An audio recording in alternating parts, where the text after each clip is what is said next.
que en ese sentido estamos muy contentos con eso. Y ahora el tema está en el fondo del plan. Entiendo que hay gente de CONAF a ese lado. En ese lado habitan familias y la idea en el fondo es cortar lo antes posible el avance por el Cerro Miñihue. El Cerro Miñihue es un cerro que conecta Jungla Peumayén con Fondo del Plan. Y ayer en la noche se veía desde este lado unas luces parecidas a las que aparecen ahí en la pantalla. Y también hemos estado en contacto con la gente de la Fundación Conserva tu Bosque, del Centro Educacional Los Pellines, que están muy preocupados de ese lado. La gente de CONAF están en las aeronaves y están haciendo lo posible para poder llegar a esos puntos de difícil acceso. Claro, evidentemente ahora los esfuerzos están concentrados en combatir el incendio, evitar que lleguen a las viviendas, en fin. Pero Matías, ¿alguna noción del daño que se ha provocado en términos de flora, de fauna, de todo lo que hemos conversado? Escucha, es un daño tremendo. O sea, como son 650 hectáreas de un lugar donde teníamos cámaras trampas, habita el huemul. Todo el sotobosque, digamos, como la cobertura vegetal se ha quemado y es súper frustrante. Mira, como se nota sí. cómo estás involucrado en el tema, uno se llega a emocionar y claro, ellos que han dedicado los últimos años también una vida de motivación, Matías, ¿no? Con el tema del ecosistema, con la vegetación, con los animales, se entiende entre la frustración, la pena, por supuesto, la pena de ver todo destruido. Obviamente hay preocupación por las viviendas, por las familias, pero el daño que se está provocando a la flora y fauna de nuestro país, en lugares únicos, en lugares tremendamente importantes para el ecosistema mundial. Claro, compartimos con Matías, por supuesto, la emoción, la impotencia, seguramente que lo debe embargar en este momento. Y claro, es distinto verlo por televisión a tener que convivir todos los días con ellos, como un compromiso, pero además del susto de la propagación del fuego, el compromiso que existe con la conservación de este tipo de especies y verlas que estando ahí mismo, ¿no? El in situ, ver cómo se están siendo devastadas por un fuego que además sabemos que la mayoría de estos incendios se producen por negligencia o en algunos casos por intencionalidad, pero el ser humano está detrás, queramos o no. Entonces, me imagino que la frustración ahí es bien grande y bueno... Hola, esto es La Mágica Historia. Continuando con esta triste, oscura saga de todos los años, desde hace un tiempo, ya vamos en la parte quinta o sexta, no sé, de esta saga llamada Incendios Forestales en Chile. Atípicos incendios forestales en Chile, ¿ok? Eso ya lo vimos en otros videos, ¿cierto? Los datos de las estadísticas y todas esas cosas. En esta ocasión no voy a aportar datos, ¿me entienden? Simplemente es un comentario acerca de esta cuestión. Y como todos saben, los que siguen el canal, que estos audios son improvisados, así que este tema a mí como que me saca de contexto, me saca las casillas.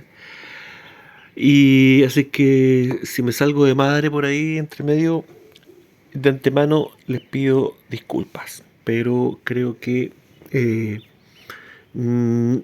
no sé, hacer un video comentando esto sin echar su garabatito entre medio, no sé, no creo que se pueda. Bueno,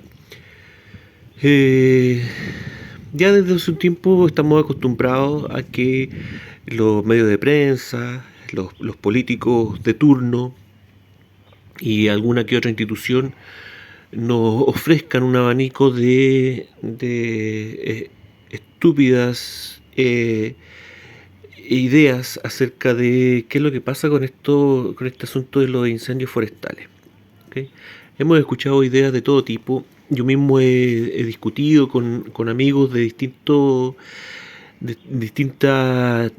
tinte político con respecto a esta cuestión y son todos cerrados. ¿Ya? hay ideas para todo, para satisfacer a los distintos públicos. Eso siempre lo hacen. Hay ideas que satisfacen a gente de izquierda y otras a gente de derecha. Se ha dicho de todo con esta cuestión. Conejos inflamables, árboles, plantaciones de árboles inflamables, los eucaliptos, qué sé yo, conspiraciones de empresarios forestales, conspiraciones de políticos, actuaciones de guerrillas mapuche, en fin, se ha dicho de todo año tras año. Año tras año se arresta también a un par de personas, qué sé yo, jóvenes que andan tomando por ahí en los bosques y dejan colillas de cigarro botadas, curahuillas curaditos, ¿cierto?, que han arrestado, en fin. La excepción fue tal vez el año pasado, donde los masones de la PDI se pusieron a trabajar con un poco más de fuerza, porque claro, pues el año pasado fue el año más terrible en cuanto a este asunto, ¿cierto? Porque no solamente se perdieron hectáreas de bosque, no solamente se perdieron recursos materiales, sino que también hubo que lamentar muchas pérdidas de vida, ¿cierto?, de personas y sobre todo de muchos civiles. Fue muy lastimoso este asunto. Más encima hubo que soportar el mal comportamiento de periodistas, de políticos, riéndose de esta situación, ¿cierto? Periodistas buscando la nota fácil, la lágrima, ¿cierto? Políticos como la innombrable alcaldesa de Viña del Mar, ¿cierto?, esa mujer Ripamonti,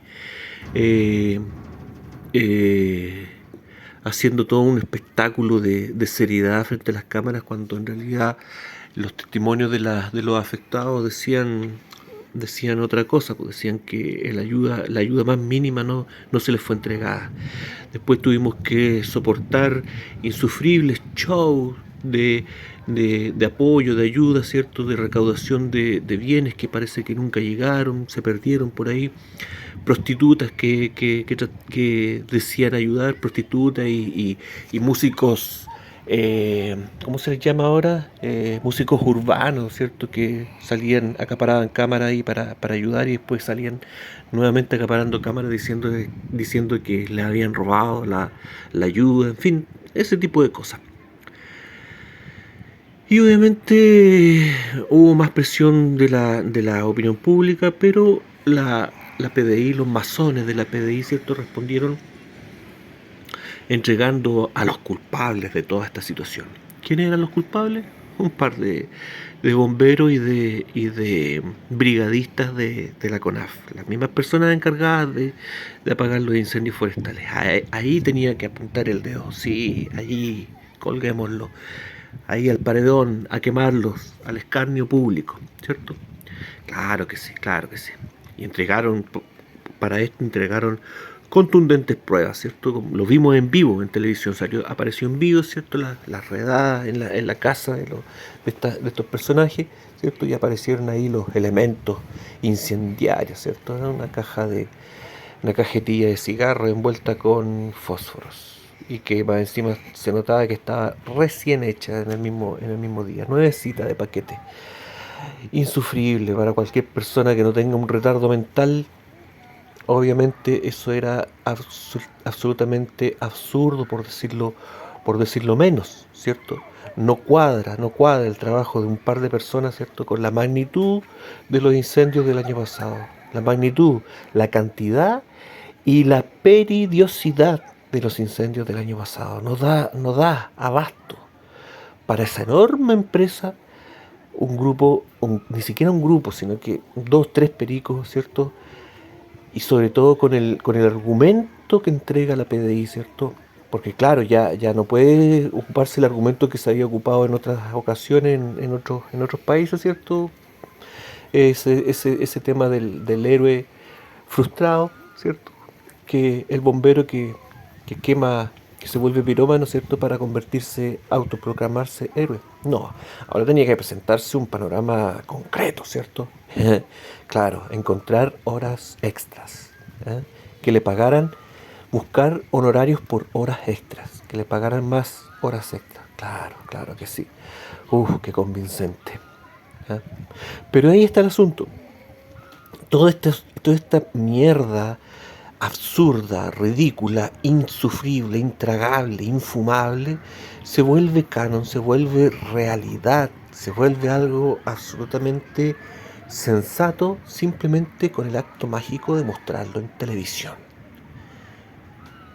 Se muestra en televisión y ¡pling!, la varita mágica actúa y vamos a decirlo suavemente, la imbécil masa, ¿cierto?, lo asume como algo real, lo repite y comienza a indicar con el dedo: los bomberos, los brigadistas de CONAF y todo eso. Y para demostrar que ese efecto realmente se creó, bueno, busque en internet, ¿cierto?, la caída en la popularidad de bomberos y de brigadistas de CONAF, ¿cierto? Bomberos sobre todo, que siempre lideraba las encuestas de popularidad y de sensación de poca corrupción. La institución menos corrupta siempre, por años, siempre fue Bomberos de Chile. Bueno, ahora no. Ahora, ¿quién va a querer meterse con esos pirómanos desgraciados que fueron los culpables del dolor y sufrimiento de tanta gente? Nadie, pues, nadie. También se vio mermada, ¿cierto?, el ingreso, la inscripción a bomberos y a los brigadistas de CONAF. Tanto así que existe hoy en día una merma importante en la cantidad de brigadistas para poder justamente hacer frente a este problema. Y se entiende. ¿Quién va a querer inmiscuirse en esa institución hoy en día? Ya sea porque te da asco, ¿cierto?, ser parte de una institución donde tipos se vuelven pirómanos simplemente para ganar un par de pesos más, o simplemente no quieres que te apunten con el dedo, ¿me entiendes? El daño ya está hecho. Gracias, masones de la PDI. Gracias por ese gran daño. Pero siempre hay trabajo, pues entonces ahora, ¿cierto?, en Estados Unidos, que California también tuvo problemas de incendios forestales, seguramente fueron bomberos y brigadistas chilenos que fueron a buscar horas extras allá a Estados Unidos, seguramente, debe ser eso. ¿Qué otra explicación puede haber? Yo no sé, lo pienso y no encuentro ninguna, a menos que en California también tengan conejos que se prendan, enciendan, ¿cierto?, e inmolen solos. No sé, alguna de esas explicaciones tiene que valer, ¿ok? El asunto es que este año ha cambiado el modus operandi. Ya no se han molestado en entregar una explicación, ya no se han molestado en mostrar esta situación en la prensa. Simplemente la estrategia ahora es invisibilizar toda esta cuestión. Y aquí, bueno, ya lo vemos, ¿cierto? Hay instituciones que están teniendo problemas con este asunto ahora y le ruegan al gobierno, ¿cierto?, que declare las alertas rojas correspondientes, pero el gobierno mira hacia otro lado. Claro, los incendios no son tan aparatosos como el año pasado. También se han cuidado de crear incendios cercanos a áreas pobladas, pero el problema persiste y echa al suelo toda esta estúpida investigación de la PDI, ¿ok? No voy a hablar de cifras porque realmente no hice una investigación, pero sí miré algunos datos que aparecen en la prensa y claro, o sea, los números no son tan imponentes como los del año pasado, pero ahí está, incendios. 40, 50, 60 incendios activos todos los días, lo que no es poco, pero son de menor extensión que los del año pasado, pero sí hay que grabárselo a fuego en la cabeza de que todos esos incendios son provocados y planificados. porque vemos también ahora que este año se presenta esa nueva situación de quemar lugares aislados de poblaciones urbanas importantes, lugares muy aislados y lugares de parques naturales, de protección de flora y fauna. Bueno, anteriormente ya habíamos hecho un video acerca de esa cuestión, acerca del incendio más importante que tuvo las Torres del Paine, de cómo estuvo involucrado, ¿cierto? Un turista, entre comillas, hay que ponerle como 10.000 comillas a esa weá, un turista israelí, ¿cierto? Que a todas luces es un espía. Y eso no sería nada descabellado. Todos los países tienen espías, el espionaje es algo común y normal en todos los países, pero tener espías que actúan de manera terrorista ya es otra cosa. Pero el asunto quedó ahí porque el juicio no pudo avanzar, ¿cierto? Por el intermedio del, del, del, de la, de las acciones, ¿cierto? De, de, ¿Cómo se llama? De los consulados y todas estas cosas de Israel, que le dieron una red de protección a este individuo, a este desgraciado, como tantos otros. Bueno, al final del video voy a dejar también ahí algunas opiniones de otras personas que llegan a una conclusión parecida con respecto al Cono Sur y la intervención de estos espías israelíes que se hacen pasar por turistas, ¿ok? Bueno, pero entramos en lo mismo. Da lo mismo el asunto, da lo mismo. El tema es que el nivel del origen, de la preparación de todo este asunto es tan importante que da lo mismo quién esté detrás de esta cuestión, porque nunca lo vamos a saber. Porque ya cualquiera sea el gobierno de turno, de izquierda o de derecha, siempre van a mirar hacia otro lado en esta cuestión. ¿Y por qué lo hacen? Bueno, la respuesta es bien sencilla. Lo hacen porque tienen miedo, tienen terror. Porque esta gente, los políticos, los periodistas y los altos cargos de instituciones como la PDI y otras más, conocen la cara del mal. No es como nosotros que tenemos que conformarnos con la realidad que nos presentan en la televisión. No, ellos realmente conocen la cara del mal porque son sus jefes. Así que no podemos esperar otra cosa de eso. Así que el próximo año, seguramente, como es la tradición, vamos a volver a hacer un video acerca de los incendios forestales en Chile.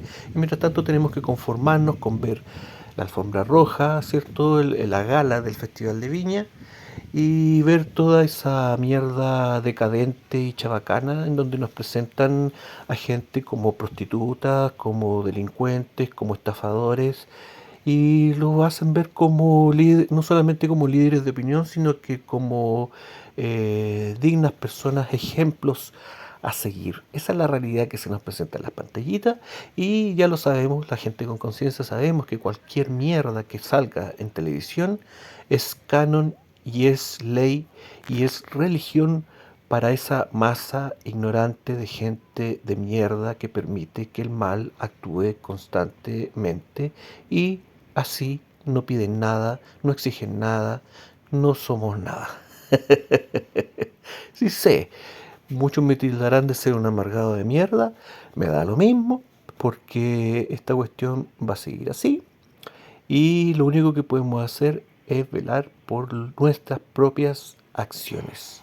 Cada quien tiene su nivel de conciencia, cada quien sabe hasta dónde puede aguantar el apriete del tornillo y cada quien sabrá si se acomoda al sistema, si sigue normalizando el mal que le piden hacer y cada quien sabrá hasta dónde siente que su conciencia realmente está limpia en esta cuestión. Así es que se sigan quemando huemules, que se sigan quemando personas, da exactamente lo mismo. Que se sigan quemando colocolos, pudúes, aguiluchos y lo que es peor,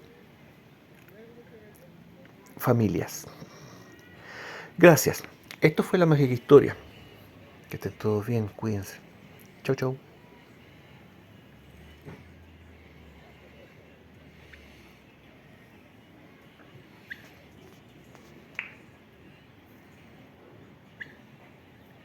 ¿Qué le parecen las manifestaciones que ocurrieron afuera? Usted también en algún momento dijo que lo que más se le podía ofrecer a estas personas era contención, era apoyo, era amor.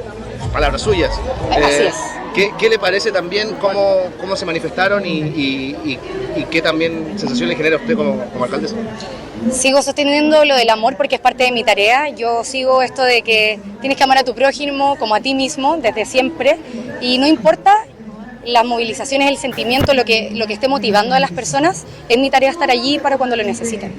Y desde ese punto de vista yo tengo, solo para su conocimiento, del orden de más de 60 personas, 67 para ser precisa, hace 14 meses en el sector siniestrado. Personas que están ayudando con asistencias técnicas, guiando, pero hay momentos en el que tus sentimientos van a querer brotar y vas a sentir injusticia. Piensa que este mismo acto que es tan importante para Chile y para la ciudad también, porque debemos también seguir adelante, puede resultar muy contradictorio para ellos. Y yo tengo que honrar eso, llamarlos independiente de lo que griten, de lo que digan. Lo que griten, de lo que digan. Lo que griten, de lo que digan. Pero en ese tiempo la persecución que hicieron los nazis de los judíos obligaron a las Naciones Unidas a buscar una forma de compensación. Entonces, entre las alternativas que había, estaba claro Palestina, pero también estaba la Patagonia.